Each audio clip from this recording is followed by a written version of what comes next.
Olá, povo abençoado de Deus, a paz de Cristo Jesus, sejam muito bem-vindos ao nosso cantinho Escola Bíblica Dominical. Hoje nós vamos estudar a lição de número 8, que tem o título Ministério de Evangelista. Eu sou o pastor Arlindo Pessoa, superintendente da Escola Bíblica Dominical, aqui na Assembleia de Deus na Rua São Geraldo, aqui em Bom Sucesso, no Rio de Janeiro.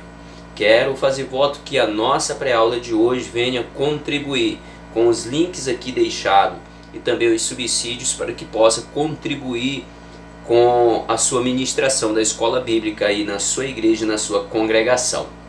O texto áureo da nossa lição de hoje diz assim, mas tu, se sóbrio em tudo sobre as aflições, faz a obra de um evangelista, cumpre o teu ministério. Segunda carta de Paulo a Timóteo, capítulo 4, versículo 5. Verdade prática. O evangelista proclama o pleno evangelho de Cristo com ousadia, é um arauto de Deus no mundo. Muito bem, nós temos aqui 3 pontos a ser observado, onde nós vamos estudar, onde é proposto para estudarmos aqui a respeito do ministério de evangelista, ou do evangelista. Nós temos o objetivo geral aqui, que é mostrar a singularidade do ministério de evangelista na vida da igreja. E isso é fragmentado em 3 pontos aqui específicos, os objetivos específicos. Primeiro é abordar a respeito do envio dos 70, não eram apóstolos, mas considera-se evangelistas, os 70 enviados de 2 em 2. Segundo é refletir sobre a tarefa inacabada da grande comissão, ou seja, nós estamos nela ainda, por isso não foi acabada. E indicar, nós precisamos aqui indicar o papel do evangelista no Novo Testamento, ou seja, nos dias odiernos, nos dias presentes. Nós temos a introdução da nossa aula de hoje, amados, que é uma introdução importante para que possamos entrar propriamente dito na nossa aula de hoje.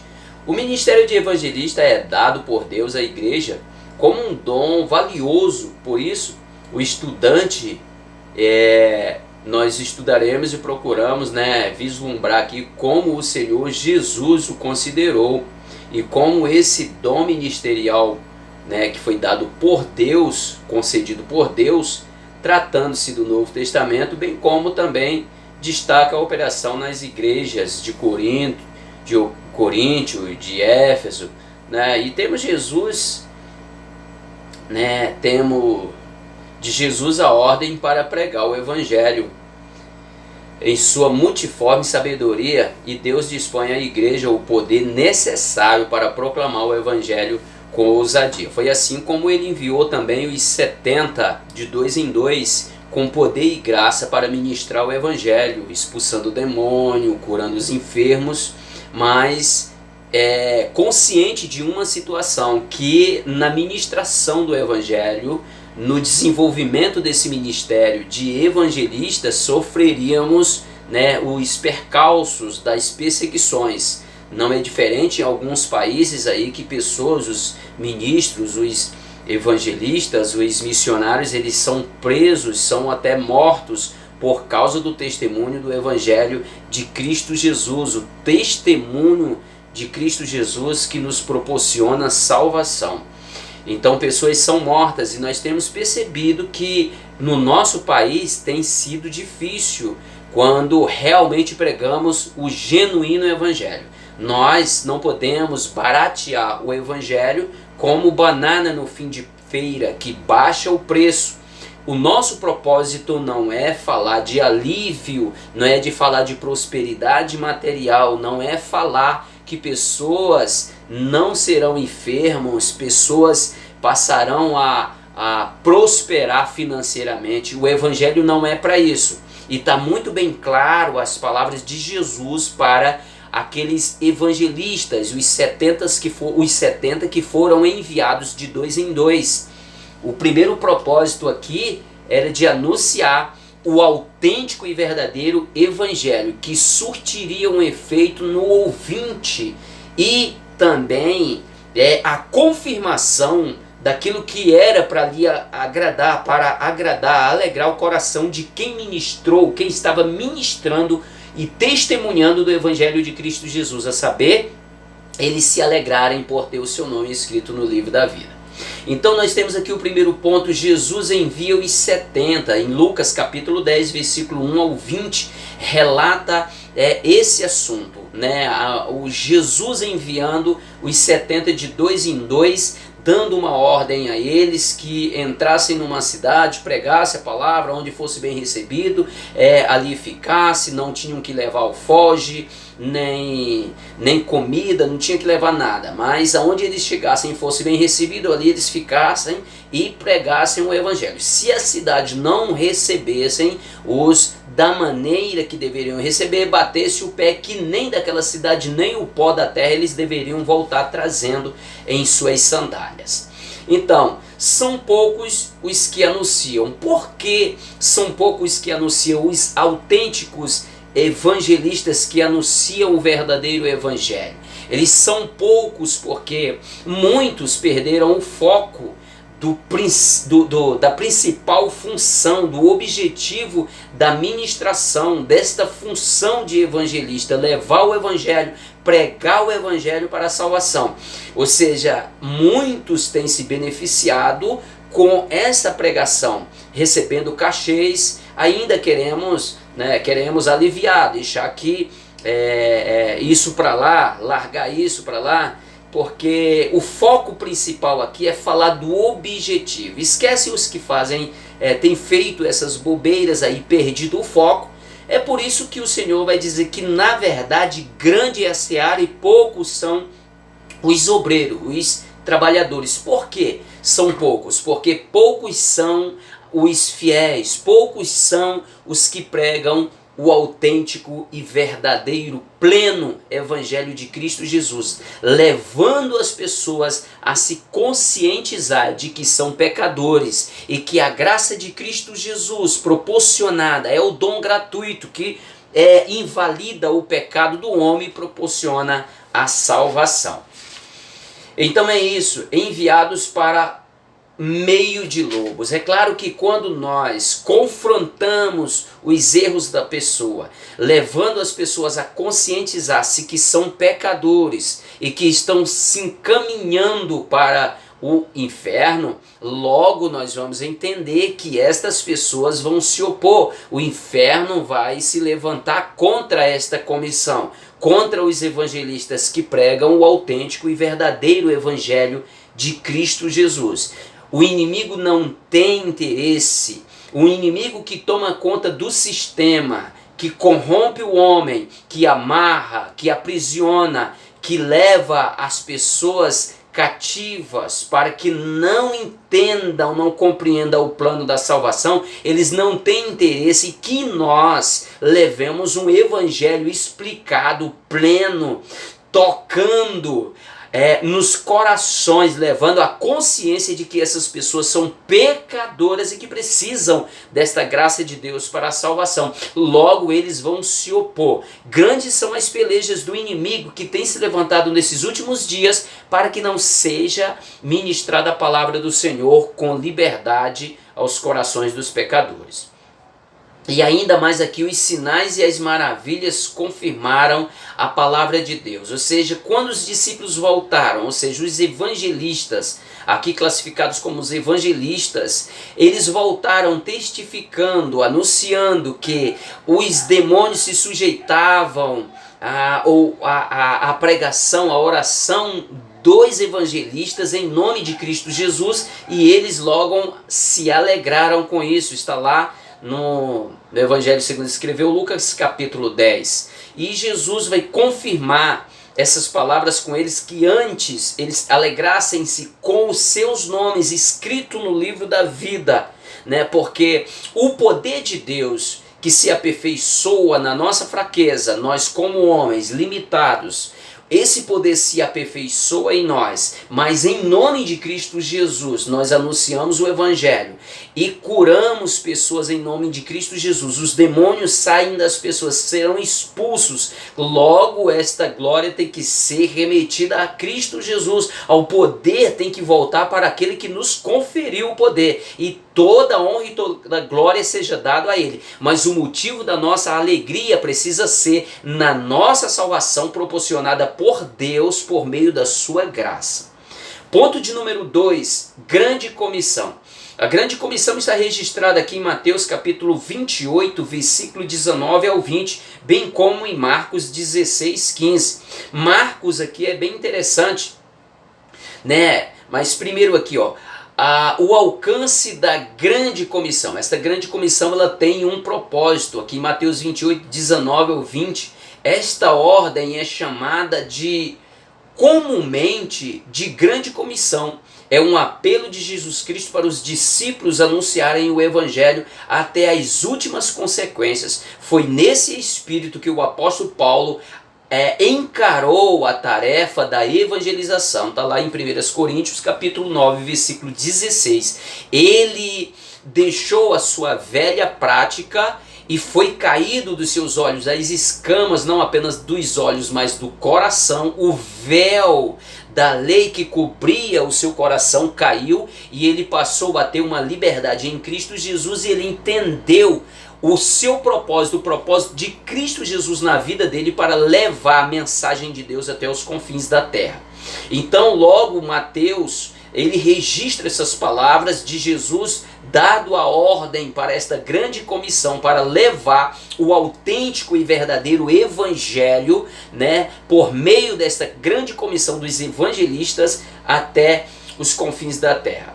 O mundo está dividido em dois grupos, claro. Marcos deixa isso aqui muito bem claro, aqui quando ele escreve no capítulo 16, Marcos 16, versículo 15 e 16, quando ele fala a respeito do evangelho, que deveríamos pregar, levar o evangelho até os confins da terra, levar o evangelho a toda a criatura, batizá-os em nome do Pai, do Filho e do Espírito Santo, ensinando-os, né, a guardar todas as coisas.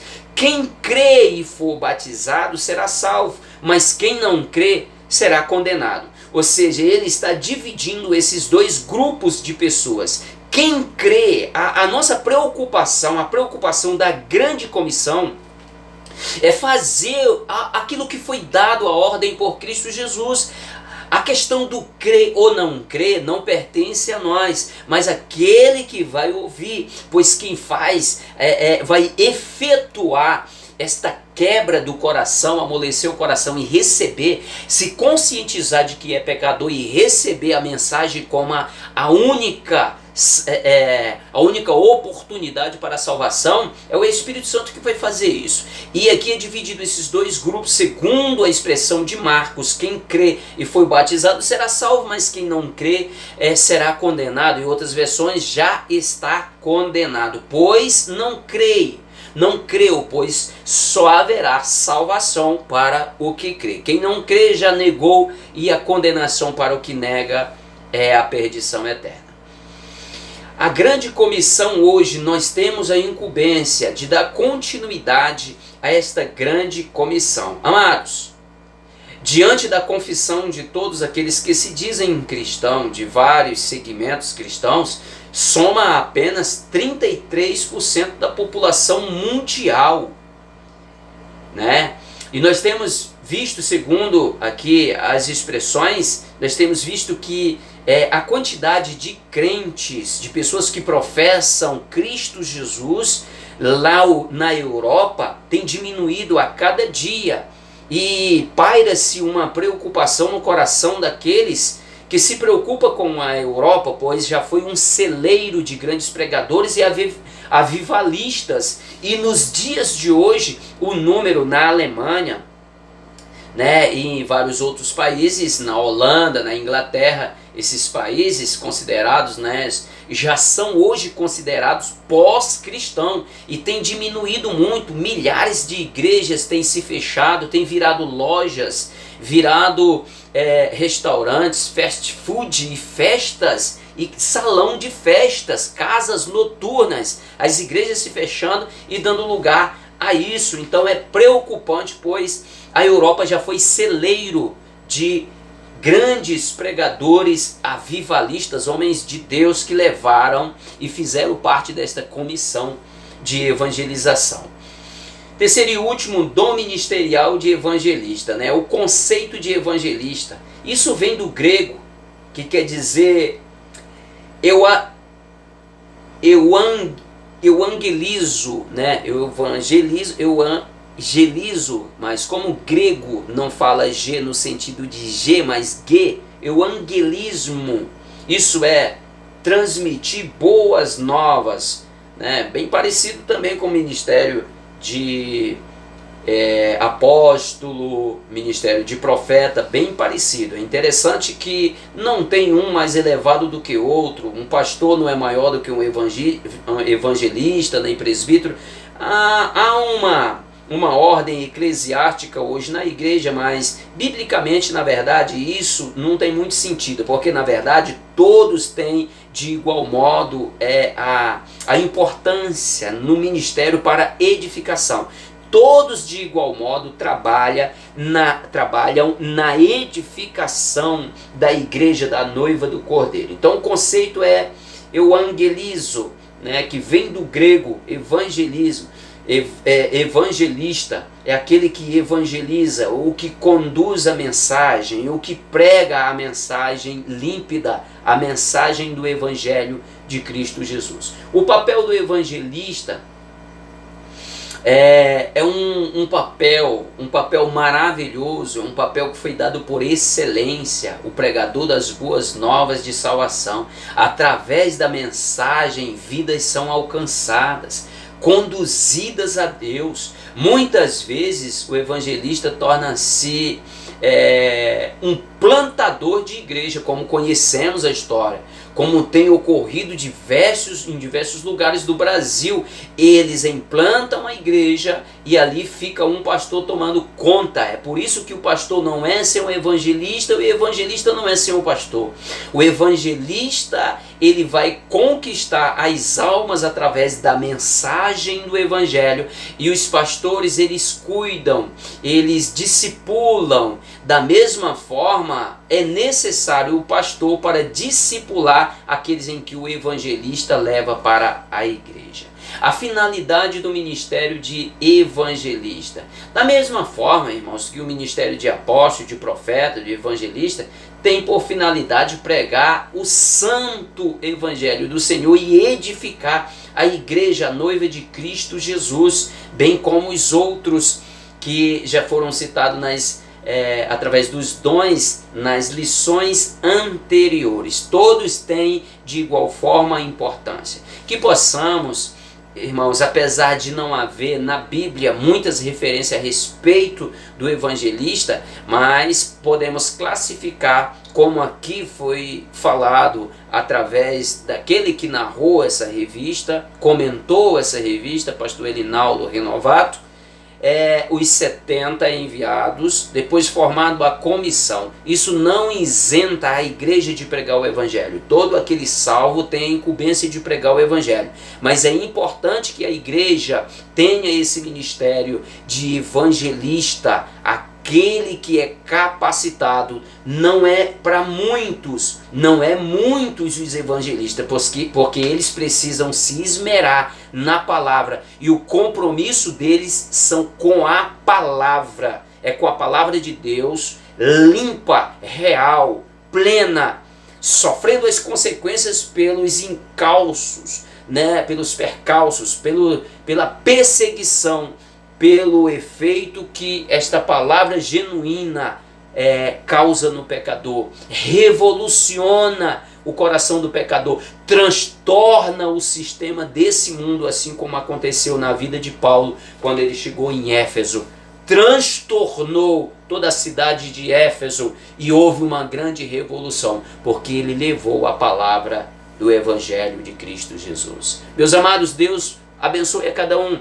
Aqui fica a nossa pré-aula em áudio para somar com a sua escola bíblica aí em sua igreja. Deus abençoe e continue abençoando a sua vida e o seu ministério. E até a próxima, assim querendo Deus.